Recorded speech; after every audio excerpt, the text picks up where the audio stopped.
While I was at work, my parents shifted my kids' belongings to the basement, saying, "Our other grandson deserves the nicest rooms." When I came home and found my kids in tears, I just smiled and said, "Grab your bags." My parents never saw what was coming. I never imagined my own parents would betray us so completely. The crushing realization that my children, my sweet twins, were considered utterly invisible in their grandparents' home, all for the sake of a new baby, felt like a punch to the gut that slowly bled into an unbearable rage. My name is Amanda, I'm 35, and I'm a mom to the most incredible 10-year-old twins, Jack and Emma. 2 years ago, after my divorce, life was difficult. My husband, David, and I had been married for 12 years, and when we split, it wasn't just emotionally devastating, it was financially catastrophic. We'd built our entire life around his software engineer income, while I worked part-time as a pediatric nurse, juggling shifts around the kids. Suddenly, I had shared custody, minimal alimony, and the terrifying responsibility of supporting us all full-time. My parents, Martha and Richard, offered their home as a temporary lifeline. "Just until you get back on your feet," my father had promised, patting my shoulder. And despite our complicated history, I was so incredibly grateful. Growing up, I was always the responsible one, the rule follower, the one who met expectations. My younger brother, Stephen, on the other hand? He was the golden child. Dropped out of college, started a tech business my parents bankrolled, and by 32, he was making 6 figures. That pattern of blatant favoritism was so deeply ingrained, so utterly normal, that sometimes I barely even noticed it anymore. My kids, Jack and Emma, are just wonderful. Jack is my creative soul, always drawing or building, with a sensitivity that sometimes made life a little challenging for him. Emma is my fierce little athlete, an advocate, outspoken, confident, the first one to stand up when she saw something unfair. They were both doing incredibly well in school, even with all the upheaval of the divorce and the move. Our initial setup at my parents' house seemed okay. They converted their home office into a bedroom for the twins, and I took the guest room. I pulled my weight, contributed to groceries, did most of the cooking, and made sure the kids were always respectful of their grandparents' space. I worked grueling 12-hour shifts at the children's hospital, sometimes overnight, so their help with school drop-offs and pickups was essential. My goal was clear: save enough for a security deposit and first month's rent on our own place within a year. I was meticulous with money, taking every extra shift, putting aside every penny. The housing market was brutal, but I was determined to give my children stability again. Then Stephen and his wife, Melissa, had their baby boy, little Ethan. And that's when everything changed. My parents had always favored Stephen, but their reaction to his baby was something else entirely. They didn't just welcome him, they built him an altar. The formal dining room was transformed into a lavish nursery, even though Stephen and Melissa had their own 4-bedroom house across town. Expensive baby equipment, that would only be used for visits, appeared out of nowhere. My mother started canceling plans to help with my kids if Stephen needed anything at all. "Your brother needs more support right now," she'd say. "He's new to parenting." The irony, that I'd been a single parent for 2 years, seemed to utterly escape her. At first, I tried to be understanding. New babies are exciting, and this was their first grandson. Jack and Emma had been their only grandchildren for 10 years, so maybe they were just enjoying the novelty. I encouraged my kids to be patient and kind, explaining that little Ethan needed extra attention because he was so small. The favoritism was subtle at first. Christmas gifts that were noticeably more expensive for Ethan than for my children.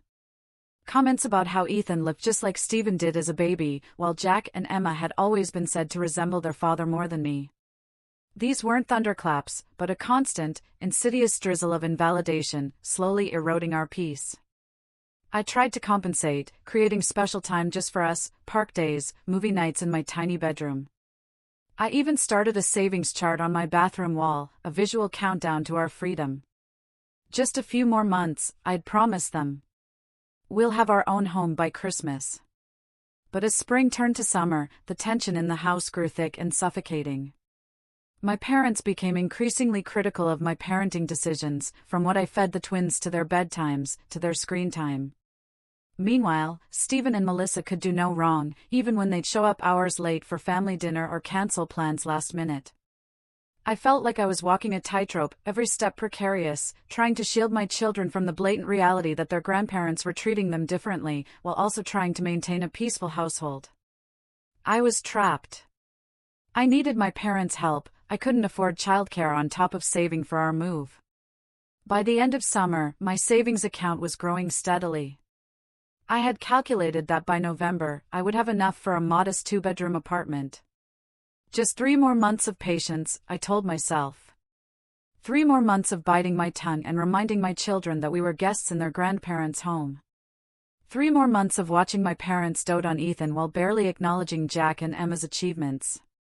I had no idea how much worse things would get before those 3 months were up. Midway subscribe line. If you're finding yourself glued to this story, by the way, make sure you hit that subscribe button. You won't want to miss what happens next, and trust me, there's more unbelievable drama coming your way. Main story continues. The situation escalated dramatically in September when Stephen called a family meeting. He and Melissa sat at my parents' kitchen table with baby Ethan, who was dressed in an outfit that probably cost more than my entire weekly grocery budget. "We've got some exciting news," Stephen announced, looking directly at our parents, not me. "We're finally doing that major renovation on our house, the one we've been talking about for ages." My mother clasped her hands together, radiating excitement. "That's wonderful, sweetie." Melissa then chimed in, bouncing Ethan on her knee. "The thing is, we'll need somewhere to stay during the construction. It should only be about 6 to 8 weeks. Before I could even process what was happening, my father was nodding enthusiastically. "You'll stay here, of course. We have plenty of room." I cleared my throat, trying to inject some reality into the room.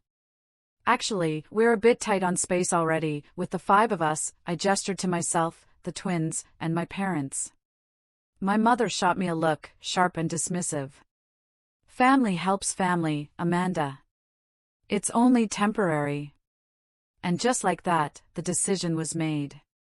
No one asked how I felt about it. No one considered what this would mean for Jack and Emma. No one acknowledged that I had been told the same exact thing about our temporary stay, which was now approaching the 2-year mark. Stephen and Melissa moved in the following weekend. My father helped them set up a portable crib for Ethan, though he had never once offered to help assemble the twins' beds when we moved in. My mother cleared out an entire closet for Melissa's clothes, while my things had remained in suitcases for months before I eventually bought a small dresser for myself. The changes were immediate, jarring, and utterly infuriating. Suddenly, Jack and Emma were told to keep their voices down all day because Ethan is napping. Their toys, which had already been confined to their bedroom and a small corner of the living room, were now considered clutter and repeatedly put away in boxes. The television, which they'd been allowed to watch for an hour after school, was now perpetually tuned to the shows Melissa wanted to watch. One evening, I came home from a long shift to find Emma sitting on the back porch alone, tears streaming down her face. "What's wrong, honey?" I asked, my heart aching as I sat beside her. "Grandma said I was being too loud with my jump rope in the backyard," she sniffled.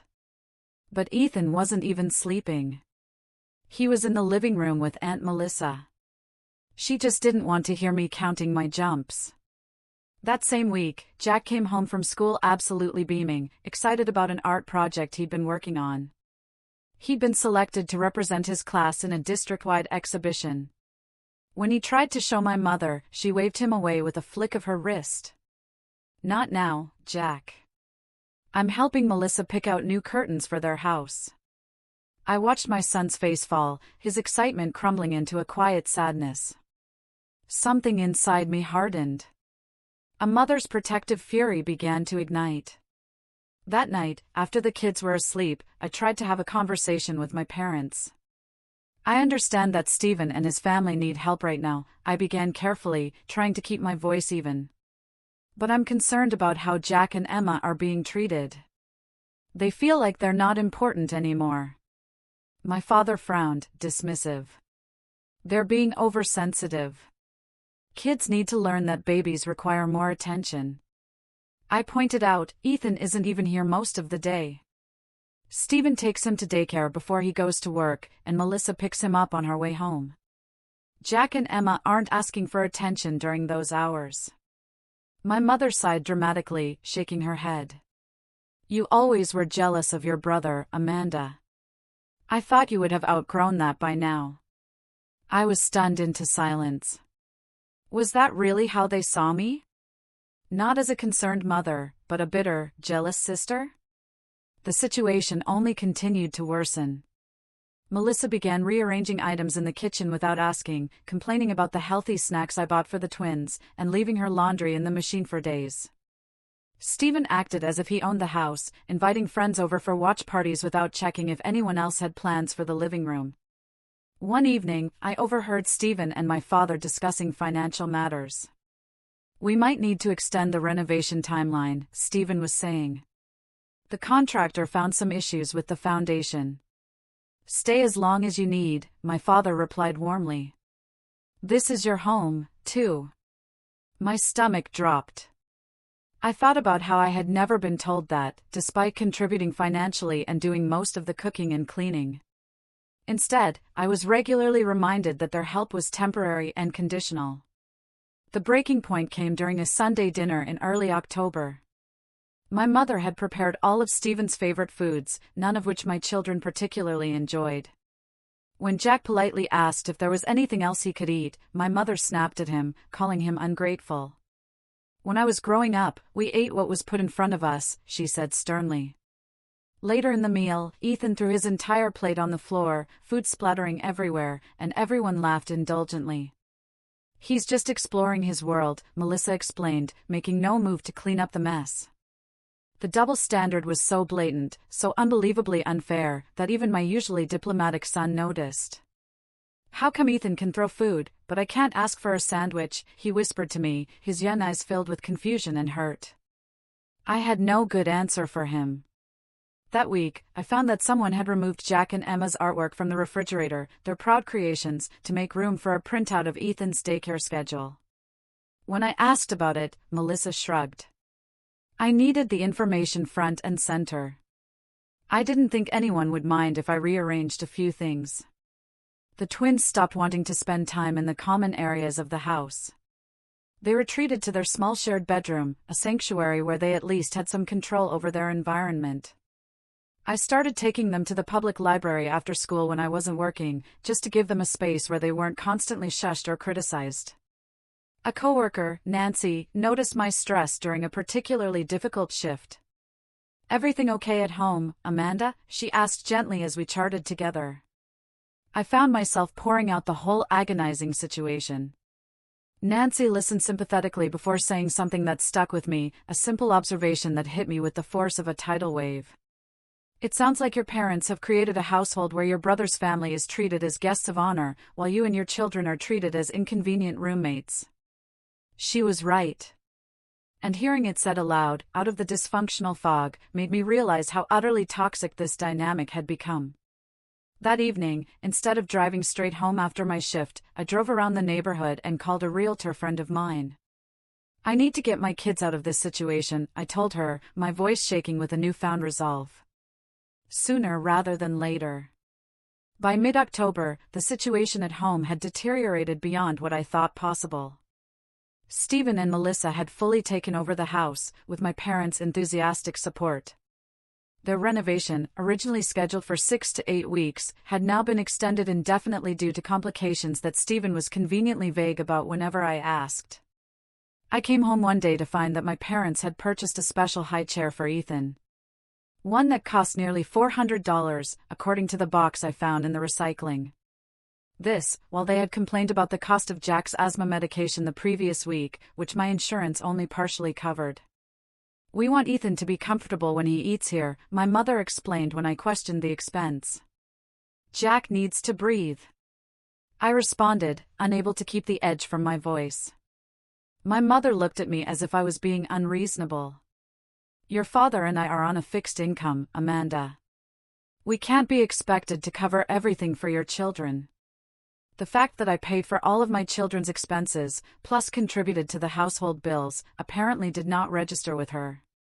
Neither did the fact that Stephen and Melissa, both high earners, contributed nothing toward household expenses during their stay. The next incident occurred when Emma was practicing her clarinet for band class. She had been playing for less than 15 minutes when Melissa stormed in, face contorted in annoyance. "Can you not do that right now?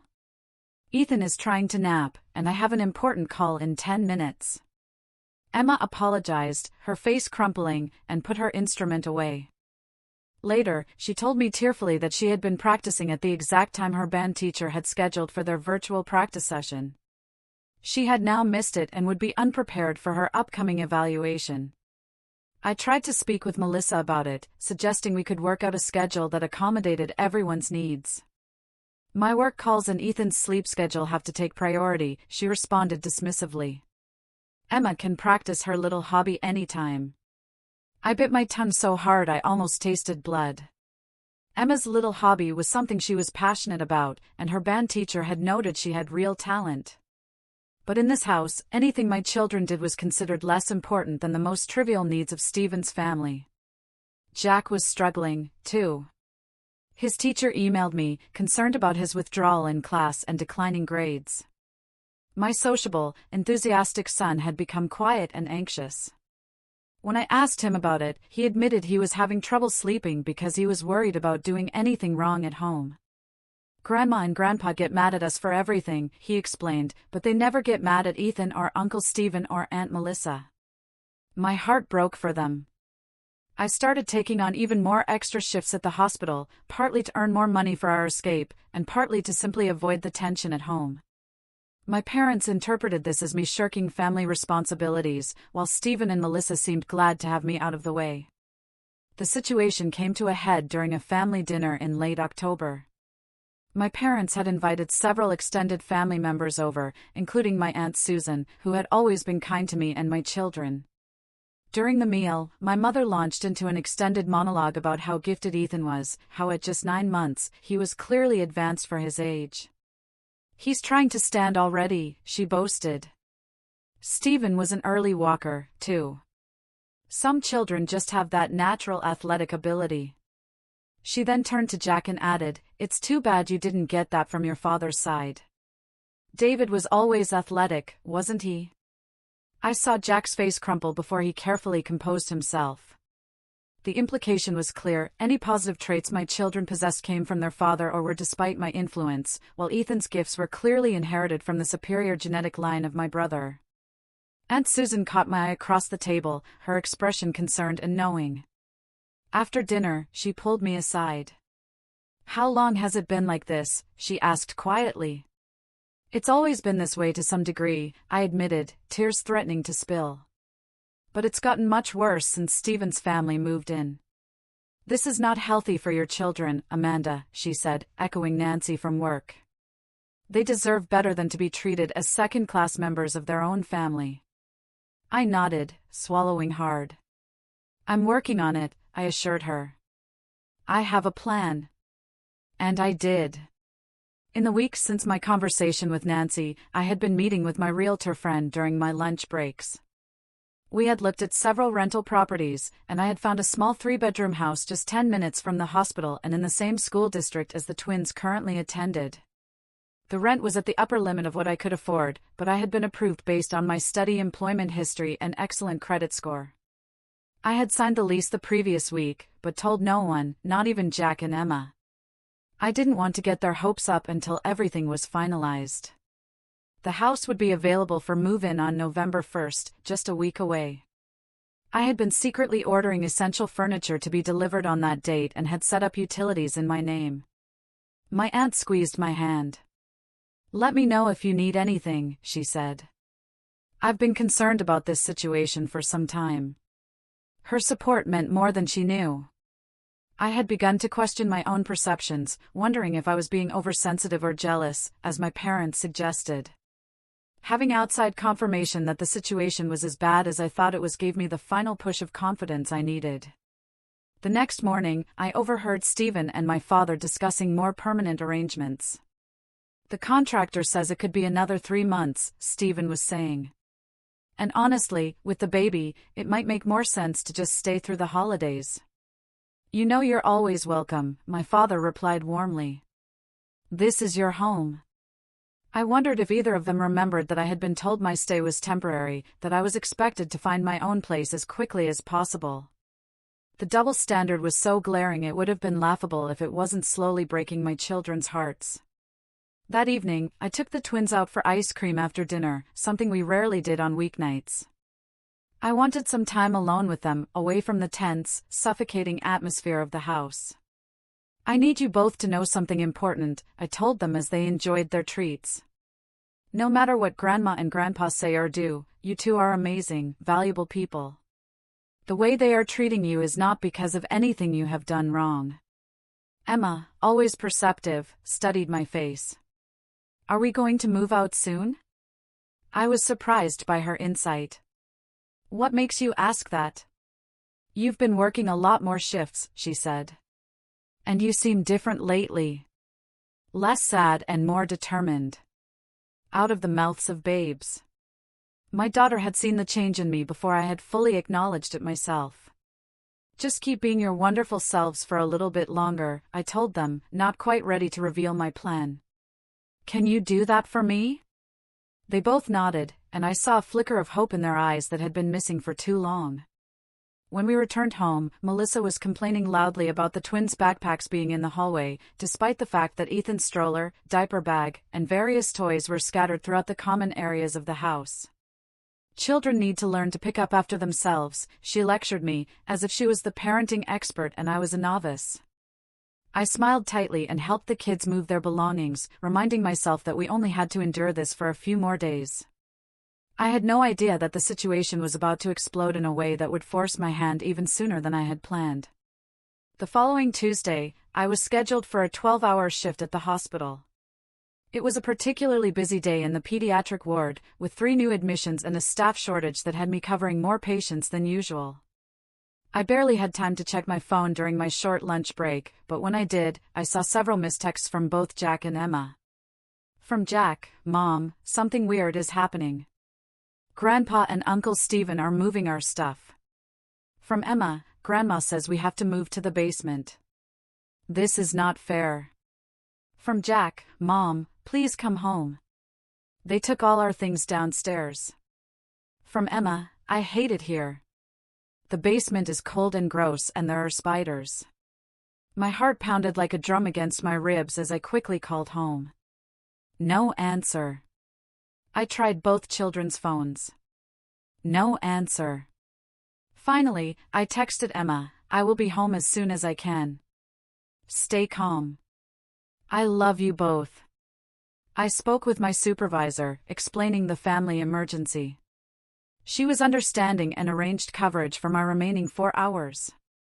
Even so, it took me another agonizing hour to hand off my patients and complete critical documentation before I could leave. The drive home was the longest 20 minutes of my life. My mind raced with possibilities, none of them good. Had my parents really moved my children to the basement? The unfinished, poorly insulated basement that had occasional water seepage when it rained heavily? When I pulled into the driveway, I took a deep breath, trying to calm myself before going inside. I needed to assess the situation clearly before reacting. The scene that greeted me inside the house confirmed my worst fears. Jack and Emma sat huddled together on the living room couch, both with red-rimmed eyes. My mother was in the kitchen with Melissa, both sipping tea as if nothing unusual had happened. Stephen and my father were nowhere to be seen. What is going on? I asked, going straight to my children. Emma jumped up and threw her arms around me, sobbing into my shoulder. They moved all our stuff to the basement without asking. They said we don't deserve the good rooms upstairs. Jack nodded miserably. Grandpa said Uncle Stephen's family needs more space because they're more important right now. I hugged them both tightly, my anger building, but keeping my voice calm for their sake. Let me talk to Grandma and see what is happening. In the kitchen, my mother barely looked up when I entered. You're home early, she observed, as if this was a casual Tuesday afternoon. Why are my children's belongings in the basement? I asked directly, my voice deadly quiet. Melissa sipped her tea, utterly unfazed. We needed to make some adjustments to the living arrangements. Stephen and I need a nursery for Ethan, plus space for my home office now that my company has gone remote. So, you decided to move Jack and Emma to the unfinished basement without discussing it with me first? My voice was barely a whisper, yet it cut through the air. My mother finally met my eyes, her own devoid of any real empathy.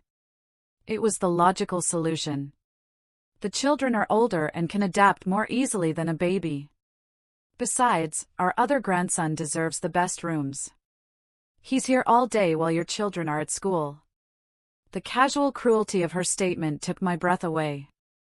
My children deserve a safe, comfortable space just as much as Ethan does. Don't be so dramatic, Amanda, my mother dismissed. The basement is perfectly fine. We put their beds down there and everything. The basement has mold in one corner, gets freezing cold at night, and the ceiling is unfinished, I pointed out, my voice rising. Not to mention, there's only one small window that doesn't even open properly. They'll manage, my mother said with finality. Family means making sacrifices. Apparently, in her mind, family only meant my children should sacrifice, never Stephen's. At that moment, my father and brother came in through the back door, oblivious. Oh, good. You're home, my father said when he saw me. We've made some changes that we need to discuss. Yes, I can see that, I replied, fighting to keep my tone level. You moved my children's belongings to the basement without my permission. Stephen shrugged, a dismissive flick of his hand. We need the space upstairs. Ethan is getting more mobile and needs room to develop properly. Plus, Melissa needs a quiet space for her work calls. And my children need a safe, appropriate bedroom. I countered. The basement is fine, my father said dismissively. I put in some extra lights and laid down some old carpet scraps. They should be grateful they have a place to stay at all. I stared at him, truly seeing him for the first time. This man who had raised me, who I had spent years trying to please, had just revealed exactly how little he valued me and my children. Jack has asthma, I reminded them, my voice tight with suppressed emotion. The basement is damp and has visible mold. It could trigger a serious attack. You're overreacting, as usual, Stephen said with an eye roll. Kids are resilient. Melissa and I grew up in much worse conditions, didn't we, honey? Melissa nodded in agreement, though I happened to know she had grown up in a 5-bedroom house in an affluent suburb. I looked around at the 4 adults who had made this decision. None of them showed a hint of remorse or understanding. To them, this was perfectly reasonable. The golden child's family deserved the best, while my children deserved whatever scraps were left over. I walked back to the living room where Jack and Emma waited anxiously. They looked up at me with such trust, such hope that I would fix this situation. In that moment, something crystallized within me, a calm certainty about what needed to happen next. I smiled at them, a genuine smile despite the circumstances, and said 3 words that would change everything: pack your bags. They looked confused, but I just nodded encouragingly. Trust me, I said. Pack everything important to you. We'll get the rest later. My father had followed me into the living room and overheard. Oh, for heaven's sake, Amanda, stop being so dramatic. No one is asking you to leave. I turned to him, still smiling. No, Dad. You just made it abundantly clear where my children and I stand in this family, and we deserve better. What are you talking about? My father sputtered, as Jack and Emma looked between us with wide eyes. Go on, kids, I said gently.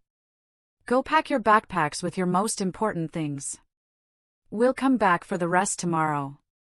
As they hurried upstairs, my mother entered the living room. What nonsense is this now? You can't just leave because things didn't go your way. Stephen and Melissa followed, Ethan perched on Stephen's hip. The gang was all here for the showdown, it seemed. This is not about things not going my way, I explained calmly, my voice steady. This is about basic respect and consideration, which has been sorely lacking in this household. "We have given you a roof over your head for nearly 2 years," my father exclaimed, his face red with indignation. "How dare you talk about lack of consideration?" "Yes, you have," I acknowledged. "And I have been grateful. I have also contributed financially, done most of the cooking and cleaning, and made sure my children respected your rules and space. But today, you crossed a line." Melissa scoffed. "It's just a bedroom rearrangement. You're being ridiculously oversensitive." I turned to her. "Is that what you would call it if someone moved your child to an unsuitable space without consulting you first?"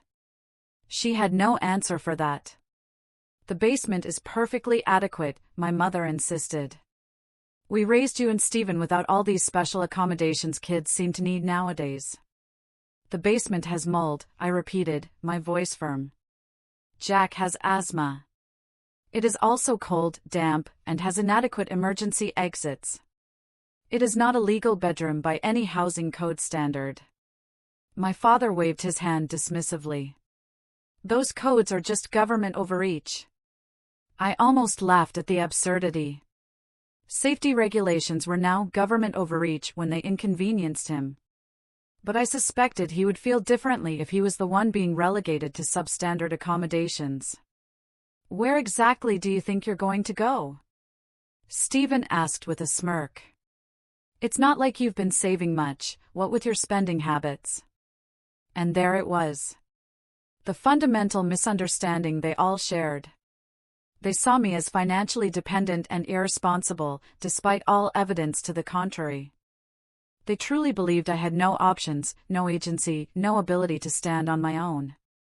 "That is where you are wrong," I said quietly, my gaze sweeping across their shocked faces. "I have been saving since the day I moved in here. I have been working extra shifts and building my emergency fund, and 3 weeks ago, I signed a lease on a house not far from here." The stunned silence was deeply, profoundly satisfying. My mother recovered first. "You were planning to leave without telling us?" she asked, her voice trembling with manufactured hurt. "I was planning to give you proper notice next week," I clarified. "The house is not available until November 1st, but today's events have accelerated my timeline." "You can't be serious," Stephen said, his smirk finally gone. "Where are you going to stay until then?" "That is no longer any of your concern," I replied. In truth, I had already spoken with Nancy from work, who had offered her guest room for a few days if needed. My father's face had turned an alarming shade of red. "After everything we have done for you, this is how you repay us? By sneaking around behind our backs and then storming out over a minor disagreement?" "Minor disagreement?" I repeated, incredulous. "You moved my children's belongings to an unsafe space without my knowledge or consent. You told them to their faces that they do not deserve the same comfort and consideration as their cousin. That is not minor, Dad. That is a fundamental statement about how you value them and me." Emma and Jack came back downstairs, each with a backpack and a small bag. Emma was clutching her clarinet case, and Jack had his favorite drawing supplies and the stuffed dragon he had slept with since he was 3. "We're ready, Mom," Emma said, her voice stronger than I had heard it in weeks. "This is ridiculous," my mother declared. "You cannot seriously be leaving right now." "We are," I confirmed. "We will come back tomorrow to get the rest of our things when everyone has had a chance to calm down. If you walk out that door, do not expect to be welcomed back with open arms," my father threatened, his voice booming. I looked at him sadly. "I stopped expecting that a long time ago, Dad." Stephen stepped forward, suddenly realizing this was actually happening. "Come on, sis. Let's talk about this rationally. There's no need to make a scene in front of the kids. My children have already been shown exactly where they stand in this family's hierarchy," I responded. "There is nothing more to discuss tonight." I helped Jack and Emma put their bags in the car while my family watched from the porch, expressions ranging from anger to disbelief. They had been so certain of their power over me, so confident in my dependence, that they could not process the reality of my departure. As I started the car, my mother rushed over to my window. "Amanda, please, you're overreacting." Come back inside and we'll figure something out. We'll talk tomorrow, I said firmly, when I come to get our things. But where will you go? She asked, genuine concern finally breaking through her indignation. Somewhere where my children are valued, I answered simply, and drove away. In the rearview mirror, I could see Jack and Emma looking back at the house that had been our home for nearly 2 years. Not with sadness, I realized, but with relief. Are we really moving to our own house? Jack asked cautiously. Almost, I told him. We have a house waiting for us, but we can't move in until next week. Tonight, we're going to stay with my friend Nancy from work. Is it because of what Grandpa and Grandma did? Emma asked. I chose my words carefully. It is because we deserve to live somewhere where everyone is treated with respect and kindness. I have been planning for us to move out for a while now, but yes, what happened today made me realize we needed to leave sooner. I didn't like how they talked about us, Jack said quietly. Like we weren't important. My heart broke a little at his words. You are both incredibly important, I assured them. And anyone who cannot see that does not deserve to have you in their lives. When we arrived at Nancy's house, she welcomed us warmly, having already prepared her guest room with an air mattress for the kids alongside the queen bed I would use. She had even bought ice cream and rented a movie for us to watch together. As the twins settled in, picking at their ice cream with subdued enthusiasm, Nancy pulled me aside. I'm proud of you, she said simply. It takes courage to set boundaries with family. I just wish I had done it sooner, I admitted, before they hurt my kids like this. You're doing it now, she pointed out. And that is what matters. That night, as Jack and Emma slept beside me in the unfamiliar room, I felt a strange mixture of emotions, sadness for what should have been, anger at how we had been treated, anxiety about the future. But underneath it all, a powerful sense of peace. For the first time in years, I had stood up for myself and my children without wavering or second-guessing. Tomorrow would bring new challenges, retrieving our belongings, weathering the inevitable emotional manipulation, finalizing arrangements for our new home. But tonight, watching my children sleep peacefully, I knew with absolute certainty that I had made the right decision. We were finally breaking free. The next morning, I called in to use a personal day at work. Nancy offered to let the twins stay with her while I went back to my parents' house to gather our belongings, but I declined. They need to see this through, I explained. It's important for them to know we are doing this together. We arrived at my parents' house at 10 o'clock in the morning when I knew everyone would be home. My father answered the door with a scowl that softened slightly when he saw the twins. Come to apologize for your tantrum? He asked me, his voice laced with bitterness. No, I replied evenly. We have come to get our things. His face hardened again. Your mother has been upset all night because of your dramatic exit. I am sorry she is upset, I said. And I meant it. Despite everything, I didn't want to hurt my parents. I just needed to protect my children. But we are still moving out. He stepped aside reluctantly to let us in. My mother was sitting in the living room, eyes red-rimmed from crying or lack of sleep. Stephen and Melissa were conspicuously absent. Where are Stephen and Melissa? I asked. They took Ethan to the park, my mother replied. They thought it would be less stressful if they weren't here while you got your things. At least they had shown that much consideration. Jack, Emma, go pack up your room, I instructed. Remember what we talked about in the car? Just pack what you need and love. We can replace the rest. As they headed upstairs, my mother turned to me. I cannot believe you are doing this to us. I am not doing anything to you, I corrected her, my voice gentle but firm. I am doing something for my children and myself. We have given you everything, she insisted. A place to stay when you had nowhere to go, help with the children, emotional support during your divorce. And I have been grateful, I acknowledged. But that does not mean my children should be treated as less valuable than Ethan. We never said that, she protested weakly. You didn't have to say it, Mom. Your actions made it perfectly clear. My father joined us, pacing the room. This is about Stephen, isn't it?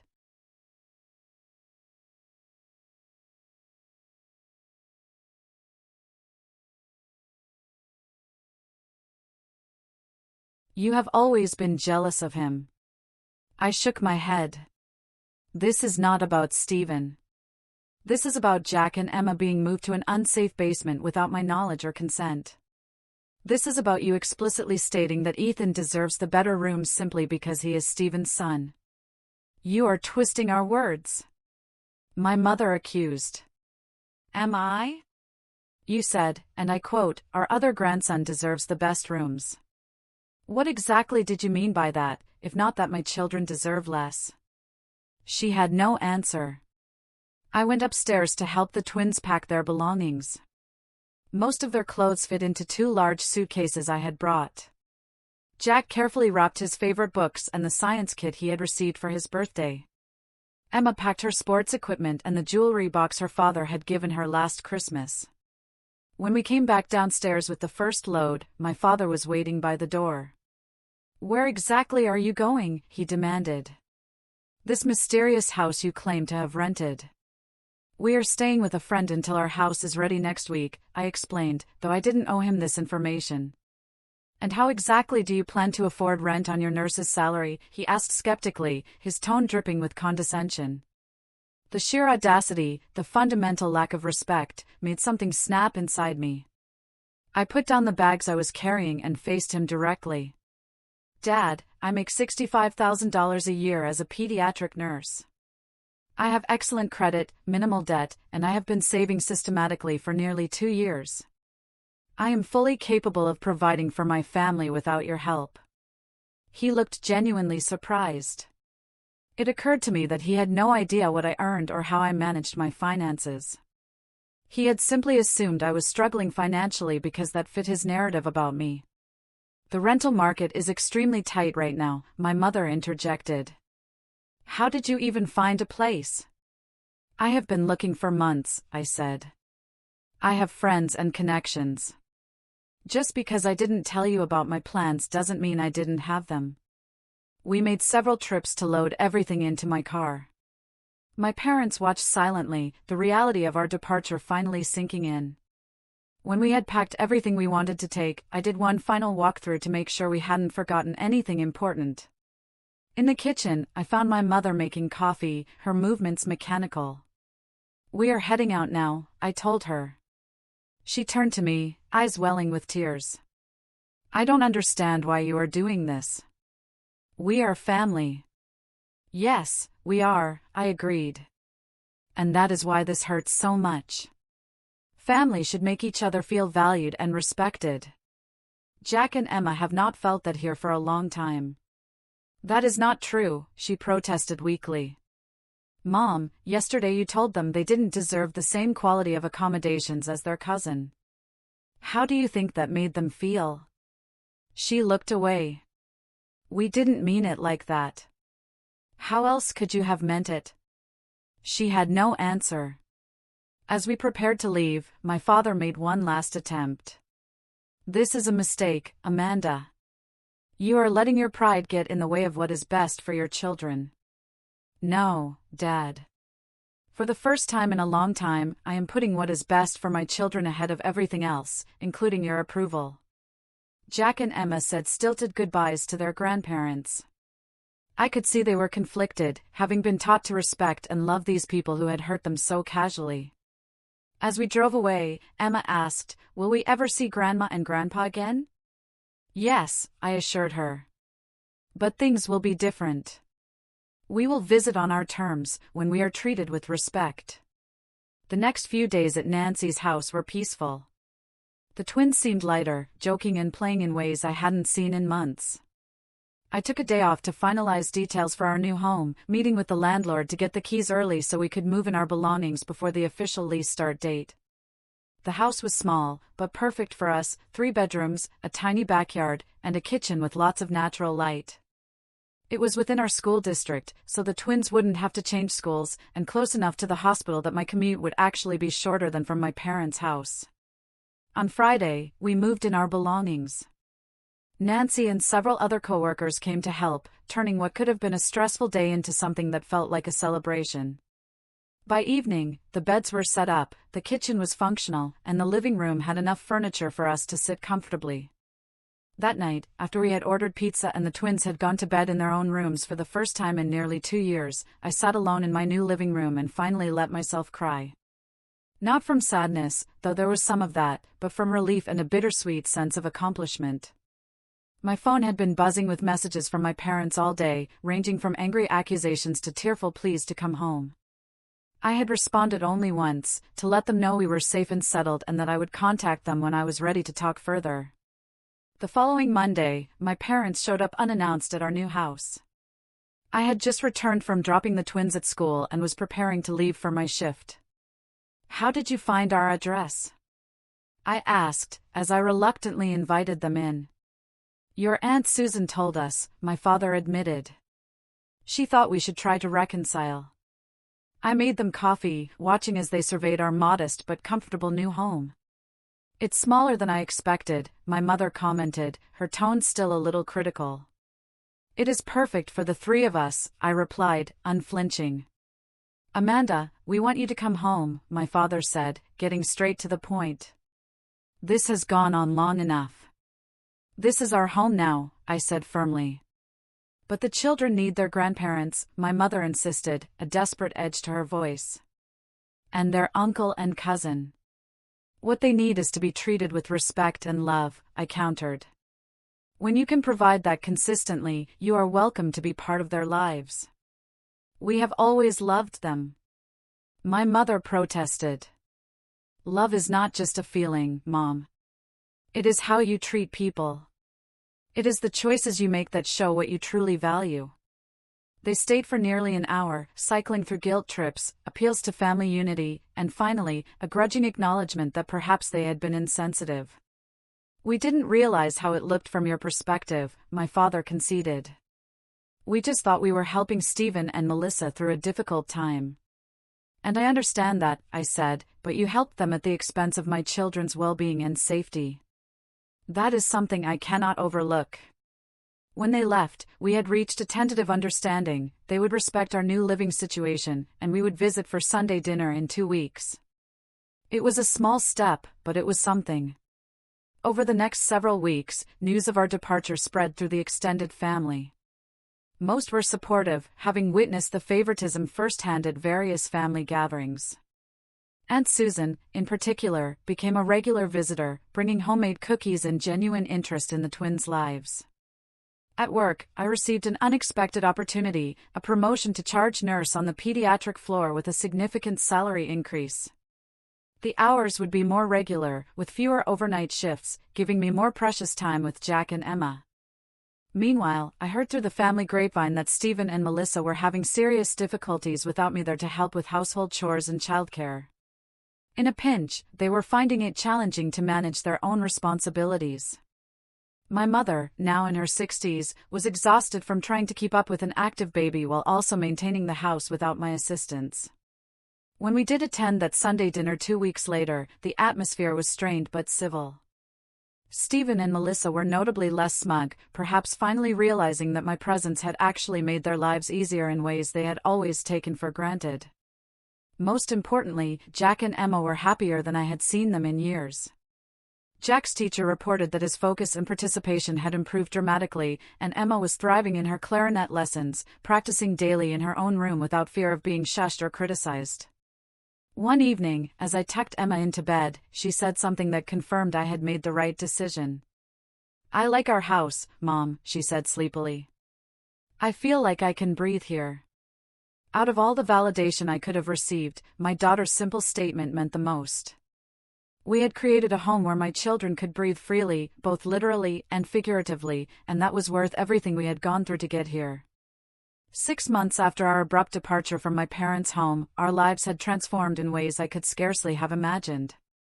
Our small rental house had become a true home, filled with laughter, vibrant artwork on the refrigerator, and the comfortable chaos of family life. Jack and Emma had blossomed, their confidence returning as they settled into an environment where they were valued and respected. My promotion to charge nurse had come with not only a better schedule and increased salary, but also new responsibilities that challenged and fulfilled me professionally. For the first time in my adult life, I felt like I was thriving, rather than just surviving. Our relationship with my parents had evolved into something cautiously cordial. The Sunday dinners had become a monthly tradition, with clear boundaries established and mostly respected. My mother had slowly begun to acknowledge the favoritism that had pervaded our family dynamics, though my father still struggled to see his role in what had happened. "I've been thinking a lot about last fall," my mother said during one of her visits to our home. She had started coming by occasionally on her own, without my father.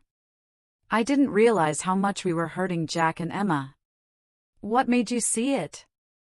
I asked, genuinely curious about her evolution. She sighed, looking older than her years. "After you left, nothing was the same. Stephen and Melissa stayed for another month, but without you there, I was overwhelmed trying to maintain the house and help with Ethan.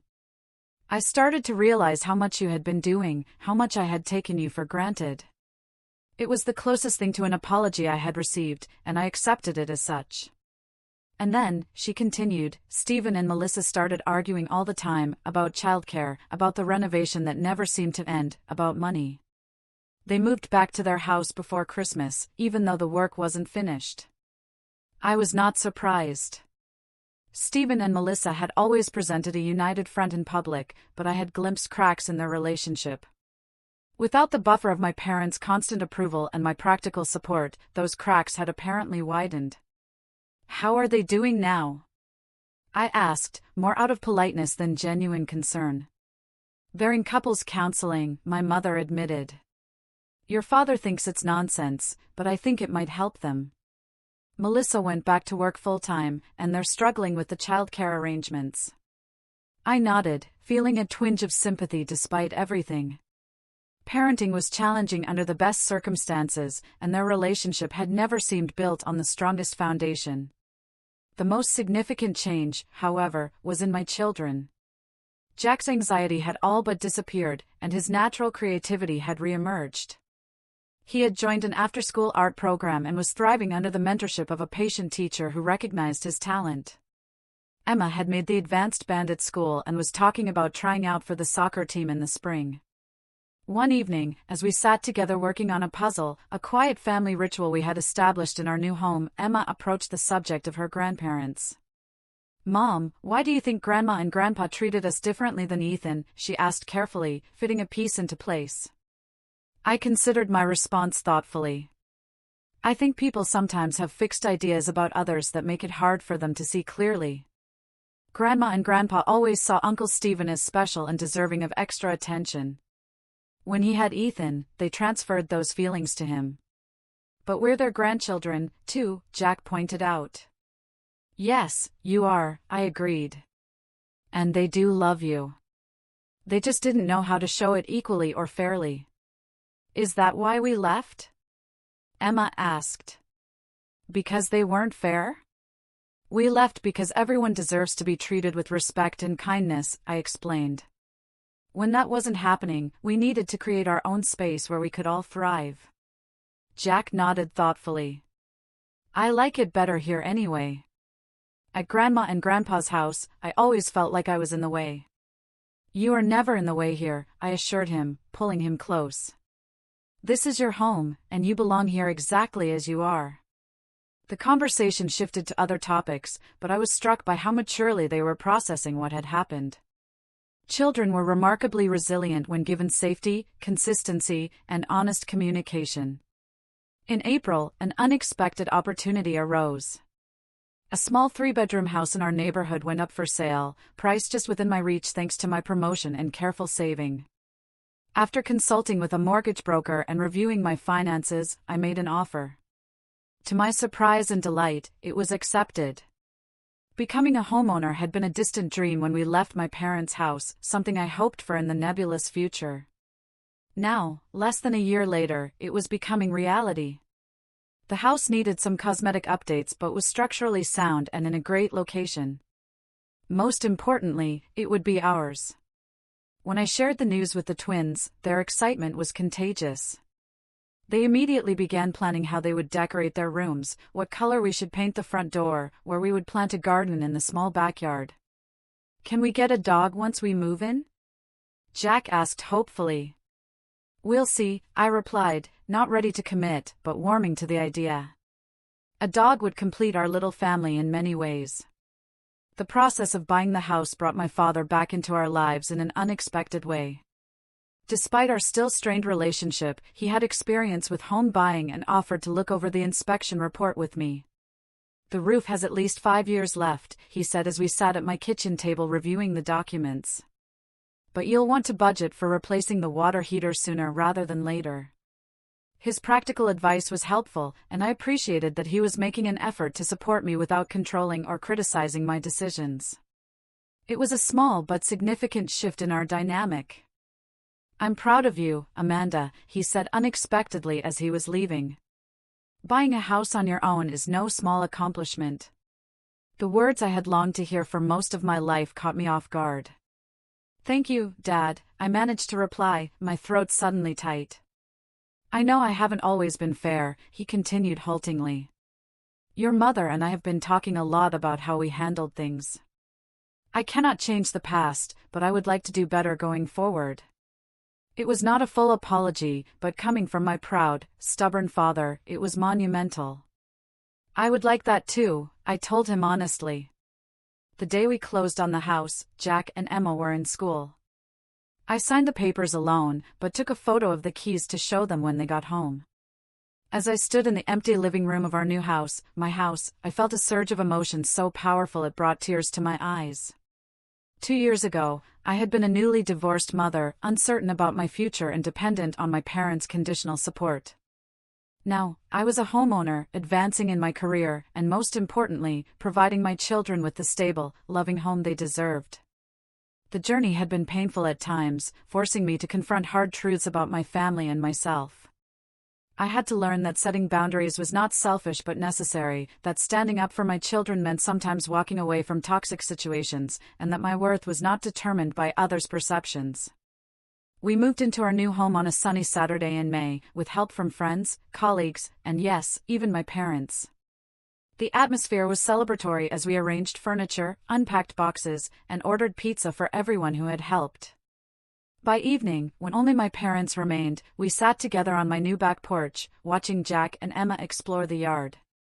"This is a good home," my mother said quietly, a genuine warmth in her voice. "You have done well, Amanda." "Thank you," I replied, accepting the compliment without qualification or doubt. As the sun set on our first day in our new home, I reflected on the journey that had brought us here. The pain of that October day, when my children had been deemed less worthy than their cousin, had transformed into the catalyst for positive change. Sometimes the greatest betrayals lead to the most necessary departures. What had seemed like an ending, the day we packed our bags and left my parents' house, had actually been a beginning of self-respect, of true independence, of showing my children what it meant to stand up for yourself and for those you love. Family, I had learned, was not just about blood or obligation. It was about mutual respect, consistent kindness, and the choice to value each person for who they truly were. My children and I had created our own family unit, strong and supportive, and we had opened our circle to include those who treated us with the dignity we deserved. As I tucked the twins into bed that night, in their very own rooms, in our very own house, I felt a deep sense of peace. We had come through the storm and found ourselves on solid ground at last. Have you ever had to make a difficult decision to protect your family's well-being, even if it meant stepping away from people you love? I would absolutely love to hear your stories and your thoughts on this in the comments below. If this resonated with you, please give this video a thumbs up and subscribe to hear more real-life stories of overcoming family challenges. Remember, sometimes the bravest thing you can do is pack your bags and create the life you and your children truly deserve. Thank you for listening. Take care, and good luck.